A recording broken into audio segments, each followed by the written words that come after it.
gonna call yourself a Sega Dreamcast fan and you have not once talked about Sega's 25th anniversary of the Sega Dreamcast, but yet you was out here celebrating the PlayStation's 30th anniversary. Now, I'm not saying, guys, that he can't be a fan of gaming, but what I find ironic is the fact that you got a Dreamcast hat on your head and yet you talk more about PlayStation than Sega Dreamcast. Like, come on, man. It's about time you remove that hat from your head, man. Bruce Dreamcast Guy here, and today we're talking about 30 years of PlayStation. What about 25 years of the Sega Dreamcast, man? You know, the gig is up, guys. He's a PlayStation fanboy. He was never a real Sega fan. It's wild to actually consider the... No, it's wild that you haven't talked about Sega this whole year. You don't even talk about their games. And what's even more wild, how you didn't talk about Lego Horizons. You know, the game that dropped on the Switch and the PS5, you know, the game that's failing on Steam because nobody wants to play the game. It's crazy that you guys always touting about how you got 65 million hardware sales, but yet nobody wants to buy or play your games. How about you talk about that? It's been 3 decades since the first PlayStation came out. Now, I've been there from pretty much the start. I think I played a PlayStation for the first time in early 1996, but I want to just reflect 96. Sony put upon it 30 years of play, which is such a cool way of phrasing that. Join us as we journey through PlayStation's history and the consoles and games that made us. Yeah, you know, how about the console that made you, the Dreamcast guy? How about you talk about that console for once, man? And what's even crazy, if you want to focus on trendy topics, you could still add that Sega appeal, by also incorporating the Sega Dreamcast. You don't even do that, bro. Like, I get it. It's trendy. This is the trendiest thing to talk about. But how come you don't tell people about the knowledge of Sega that you have, bro? Are you serious, bro? Like, how am I supposed to take anybody seriously in this community if you got a Dreamcast hat on your head and yet you have never once talked about... I mean, you did previously, like a long time ago on your channel, but it clearly shows you that this dude ain't nothing but a PlayStation fanboy. Because if you are a true Sega fan, you will continuously talk about Sega no matter what. Even if it's a PlayStation topic, you'll find a way to throw Sega in there. Like, oh yeah, Microsoft's doing this, but Sega was one of the first people that have done it. How are you going to act like Sega never existed? So it actually is cool. Sega existed before PlayStation, right? Pages. Look at that. 1984. I think, did this freeze? Nope. There it goes. Oh, it's currently loading. Nice. How many people are on this website right now? Originally released in Japan in December 3rd, 1994, September 9th in 1995, and September 29th. Oh man, the Namco racing game Streetcar. We've got Jumping Flash. Is this Ace Combat? Of course, that big old Twisted Metal. None of the games that Sony actually owns. How that is so good. I could just see the waste of Crash Bandicoot right there. Oh my god. A game that Microsoft owns. This is so cool, man. This original console design, obviously, there's a lot of better consoles out there, but this one still just presses all the nostalgia buttons in my brain. Oh, yeah, because the Sega Dreamcast clearly doesn't do that for you. Like, and this is my whole problem with this dude's channel. It's the fact that you masquerade as if you're some form of Sega fan, and you're not. We could all tell that you ain't nothing. Bro, change it to PlayStation fan guy, bro, because you're not a real Dreamcast fan, man. You was out here doing whatever you can to talk about as much of... I mean, at this point, you're more of an Xbox fan than you are a Sega fan. You talk about Xbox, PlayStation. You barely talk about the Nintendo Switch, and you barely talk about Sega. How dare you think you have the audacity to wear that hat, man? Come on, man. You want to talk about changing the game, bro? You should be changing your name. So much. Since the launch of the original PlayStation, it went on to sell over 102 million consoles worldwide. Holy heck. Changing the game, the launch of the PlayStation console introduced players to a new dimension. And none of those games was exclusive. If you was a real Sega fan, you would know that Tekken was originally planned for the Saturn. Let me see, Jumping Flash, Tekken, these are not exclusives. Final Fantasy VII, that is not an exclusive. I mean, just look at the games that Sony did. I like that they threw in Ape Escape, Jumping Flash, Medieval. These are games that they do own. Twisted Metal, yes. Parappa the Rapper. I mean, come on, man. I guess it was good for its time, but guys, let's be honest. It's a trash game. In games, traditional 2D experiences gave way to real-time rendering of more complex 3D worlds that pushed the boundaries of what was possible from home video games. Man, This really is the biggest thing to me. People just cannot imagine 3D graphics. Going from Mario to this was like such a like, look, man, Mario's good, but going from Super Mario World on the SNES to this was like the most brain exploding thing ever. I mean, it was, but I would say that Nintendo completely destroyed Sony when they came out with Mario 64. I'm sorry, there's not one. I mean, yeah, you got Spyro. I mean, I'm not saying you don't have any 3D centric games on the PS1 that look just as good as N64 titles, but the 3D game, I mean, come on, bro. There's not one game that plays exactly like Turok 1, 2, and 3. If you really think about it, the N64 was a real next generation console. You know what I'm saying? It had a few bottlenecks, but it was a real, and mind you, a real 3D console. Games like Banjo-Kazooie, Banjo-Tooie completely made a whole mockery out of the PlayStation 1's 3D. Oh, we got Crash Bandicoot. You know, this is 3D. Bro, you're running in the same line, bro. What are you talking about? It's no different than Bug and Bug 2, where you're just running through these little lines. It's not a true 3D offering. See, that's what you people don't understand. When you ponies was playing Crash Bandicoot, you was playing a 3D visual game, but you was all playing it through a 2D field. You get what I'm saying? So to me, that's not a real 3D game. A real 3D game is like Mario 64, where you could jump off the walls and do all these other jumping through portraits. Now that was one game that made my dad go, wow. Okay? It was crazy when that game came out. The N64 was a real 3D console. I'm not saying the PS1 wasn't either, guys. I'm just saying the N64, with the games that they had, I mean, look at it. Shadow Man on the N64 looked remarkable. On the PS1, it was garbage. So it goes to show you that every time they had a groundbreaking 3D game, the PS1 couldn't really run it. You get what I'm saying? I mean, as much as, you know, the bottleneck of the N64 was mostly due to the cartridges and memory limitations, it was a real next generation system. I mean, come on, guys. There was not one game that looks even remotely close to Turok 1, 2, and 3, bro. Y'all know this. Or even GoldenEye, for an example. Y'all know this. The N64 pushed 3D gaming to a whole new level, not the PS1. I'm sorry, and I'm going to sit there and stand on that argument. Minimum color depth, 16 billion colors, 32 bits, was the cheapest DVD player on the planet. At the time, DVD players were hundreds. And that's the reason why the PS2 was successful, because people bought it for the concept of movies and not games. That's why the software is extremely low for this console in comparison to the PS1, which you had no other option but to buy games. Hundreds of dollars. So if your thought was like, all right, I got to pay like $400 for a DVD player or $350 for a DVD player, you might as well get the also PS2. Plays video games. Yeah, I guess I'll pick it up. The only console my mom has ever purchased. Did not buy not one game for it. There are pictures I've seen in the past where stores would buy like 5 or 10 or 20 PlayStation 2s to use those as the DVD player in the storefront. Yeah, I feel like, you hear that? Oh, I used to know storefronts that bought the PS2 to use it for what, guys? Movies. But what about games, Dreamcast? You know, there's a lot of good games on the platform. What about the stores using it for games? Exactly. That's why the PS2 was successful. Like I said, guys, I'm a big fan of the PlayStation 2, so don't take this as I'm trying to, you know, mock and hate Sony. I'm just saying, I'm just trying to speak the truth. The PS2, a lot of the games was made by third party. A lot of the exclusives made by Sony, they were good. I did like most of them, but let's be honest. It ain't no Shadow of Rome. It ain't no Clock Tower. It ain't none of those games, bro.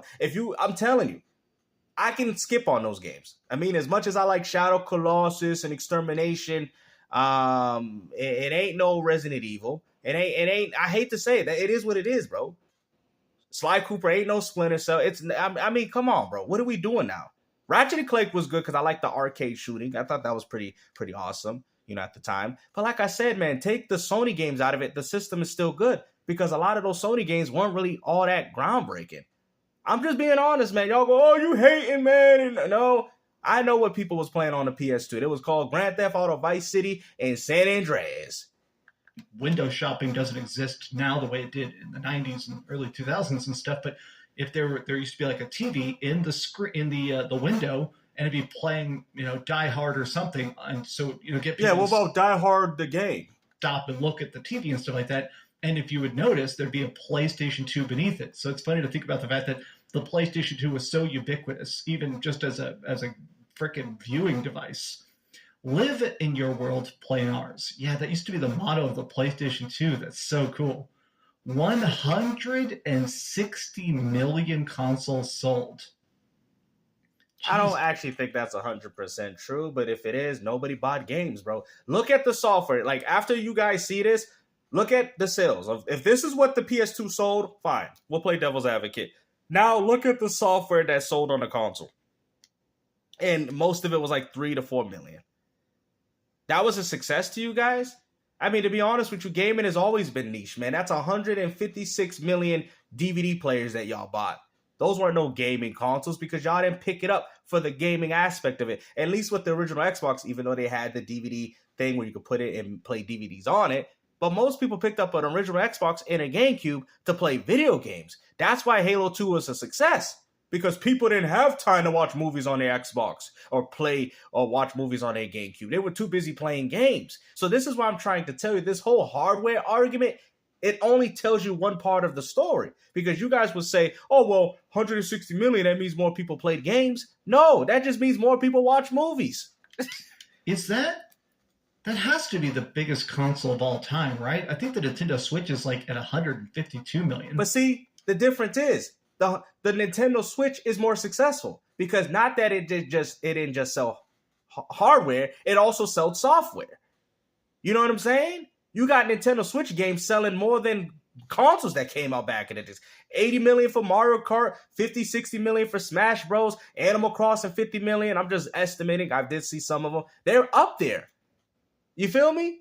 So the Nintendo Switch is by far one of the most successful gaming consoles we've ever seen in the market. Out of all time. I would put that at the pedestal. That would be first place. PS2 would be underneath that because people didn't buy it for games. I do think the PS2 was a successful console due to the budgets of these games and they weren't expensive. So selling 2-3 million on a PS2, even though you have 160 million install base, is still considered successful due to the budget. But see, what's funny is that this was a problem with PlayStation from the very beginning.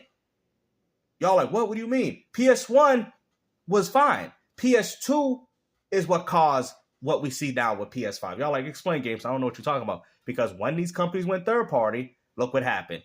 That kind of kills the appeal of a PlayStation device. I remember picking up a PS2 just to play Dragon Ball Budokai, bro. That's not a game that Sony makes. That's a Namco game. Are you guys starting to understand what I'm saying? Now that these games are available anywhere, I don't need a PlayStation for that. I can play Grand Theft Auto on every console. Well, every Xbox and PS5. I don't need to prioritize picking up a PS5 or an Xbox or vice versa because the games are on all devices. And this is where the appeal that Sony has lost. They tried to do it with the PS3 because they knew third party was leaving them in favor for the 360, but it didn't work out for them. They had a lot of financial flops. And this has been a problem ever since the PlayStation 2. Y'all like, you know what, Gamester? I like the way you broke that down. And now I'm starting to see where you're coming from. So the third party went everywhere, which means that the gamers have went everywhere because that's what they play, like the Devil May Cries and stuff like that. And then the games that Sony made themselves never really truly been supported besides Gran Turismo, a little bit of God of War, and then they had a few new ones with Uncharted and Last of Us. Now are you guys starting to see the PlayStation problem? This problem has started since the PlayStation 2. When Sony, this is why selling hardware doesn't mean anything because you're selling it to all the wrong people. Okay, we got 160 million. It sounds good for marketing, but have you noticed they don't talk about how well the software sold on it because the software sold abysmally. The only games that sold well was the same games that do well now. Madden, NBA, well, back then it was Live, Grand Theft Auto. And y'all like, oh, well, gaming is getting worse. Gaming has always been the same. I remember, bro. Y'all acting like I don't know these things. I know my friends and what they had in their households, bro. Nothing but Grand Theft Auto games, and that's it. They weren't picking up exclusives. I'm telling you, I know. Live in your world of playing arts. God, I love this advertising. Look at that Crash Bandicoot. The grand reveal of the PlayStation 2, changing the game. Offering cutting-edge gaming, the dramatic understatement. Now, obviously, the Dreamcast also had online games and stuff. In fact, so did the Sega Saturn.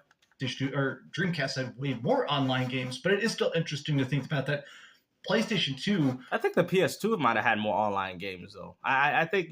what are you talking about? PlayStation 2 had a lot of games. A lot of their games was PC-centric. Like EverQuest. Like, what are you talking about, bro? You see, this is why I don't like this dude's channel, because you spread false information. What do you mean? Final Fantasy XI was on that platform too. PS2 was quite big for MMORPGs. I know because I remember playing it during this time. Did way more just random stuff. Resident Evil Outbreak. I think one of the Metal Gear Solids had like an online mode even on PS2. Okay. Let's not forget that EA also had EA online support on the PS2 before they even introduced it on the Xbox because of some difference that they had with Microsoft. So there's another one. But you don't want to bring that up. Skip over to the PlayStation Portable. 2004. Oh, man. Another one that it was just so expensive. People now forget it, but the PlayStation 3, when it originally launched, it was like $500. I knew one guy who got a PlayStation 3. I had one. My buddy Chris. He got a PlayStation 3. His parents bought him the console and nothing else. He was a big movie buff, so they bought it because it had a Blu-ray player. You know what's so funny? You hear this, guys? They bought it for him because it was a DVD player. When do you hear people say, oh, I bought the PS2 and the PS3 to play games? There's your problem with PlayStation 5 now. And this is why people on PS5 ain't picking up your Lego Horizons and your garbage games because people never valued them anyway. And he does like video games. He could not find any games he wanted to play because of... That's the PlayStation experience. You guys are not real gamers. It goes like this. Nintendo and Xbox, okay, these are the real gamers because people pick up Xboxes to play some bit of their exclusives that you can't really, well, console exclusives at this point. But I'm just saying, they pick it up for the Gears of Wars and the Halos and the Forzas. People that pick up a PlayStation don't pick it up for exclusives. All you're really doing now is exposing you as to why the PS5 is garbage and why nobody buys games for it. Because this is the problem. You don't think Sony sees that, okay, we have the hardware. We've been having the hardware sales since the very beginning, but we're having a hard time getting people to buy our games. No, oh, hey, well, we got that, our games, brother. You think PlayStation wants you to pick up a PS5 so you can play Xbox games? You big old dummy? That is so counterintuitive. PlayStation 3's launch, there was so much... And then you guys wonder as to why we get remasters and remakes. Games than the Xbox. PlayStation is done. He traded his console. This is 100% real. He traded his console for store credit at a local card shop because he was obsessed with Magic the Gathering. He traded his PlayStation 3 for Magic the Gathering cards. That's how you know PlayStation is trash. Imagine trading a $600 console so you could play some Yu-Gi-Oh! Or Magic the Gathering. That just shows you, bro. PlayStation sucked. They've always been trash, and the only thing they've been relying on is third party, and we can clearly even see that now because y'all thinking that the PS5 is going to sell 100 million hardware sales, but it's only going to do that on the backs of GTA 6 because clearly none of your exclusive games can push it. I mean, to each their own, but still, one of those things where we're like, bro, what the hell? At least trade it for an Xbox 360. Anyways. Really? An Xbox 360, what, Red Ring of Death? Yeah, I'm good. Okay. The PlayStation 3 era built upon a legacy of the previous... That just shows you that he didn't care about video gaming, and that's what gaming is. That's what gaming is. Gaming is just starting to get popularized. I think what a lot of old heads don't want to understand is that the new audience, right? We don't exist no more. We're dinosaurs, bro. We're fossils, okay? They got to go back and look for us. We're fossils. You see what I'm saying? We're done. The new age gamer is remodeling what we had. You get what I'm saying? Because I will say one thing. These new age gamers, as much as they don't buy a lot of games, they do support the games they like. They do. So that just goes to show you that they weren't a lot of people like us. This is something that I had to realize as I grown up because I'm like, I could tell that there was nothing but a bunch of fake gamers back then. There's been fake. People didn't finish games back then because y'all were renting them. It took a real skillful gamer to be able to get through a game like Final Fight in one go or something like that. A lot of people, bro, where gaming has finally now got to the evolution state of getting better and improving on games. You feel me? Because these casuals, they go crazy with the Fortnite builder. So don't sit there and tell them that they ain't got no skills. But they're remodeling something that hasn't really been established back then. Because the concept of beating games, or not beating games, should I say, mostly comes due to renting. You know what I mean? And on top of that, games was hard. They made it specifically harder in the West because they wanted to push them through rental stores like Blockbuster and such. So like I said, this was all going to happen the way it did. And now the old head is mad because of the small minority that we did had. We have no power anymore. That's all it is, bro. It's about time you guys accept the new age of gaming, and if you don't like it, go play some classics, because that's what I've been doing. Generations with incredible leaps forward in online gaming and digital services, while the Blu-ray advancements of games allowed creators to expand their ambitious world and build true. Why did I do it? Just because it was possible, but it still was so freaking goofy. They sold 87 million PlayStation 3s. Man, it's wild because when the PlayStation 3 initially came out, it did seem like it was going to be a catastrophe. And I think it only did well because it was free online and it was Call of Duty.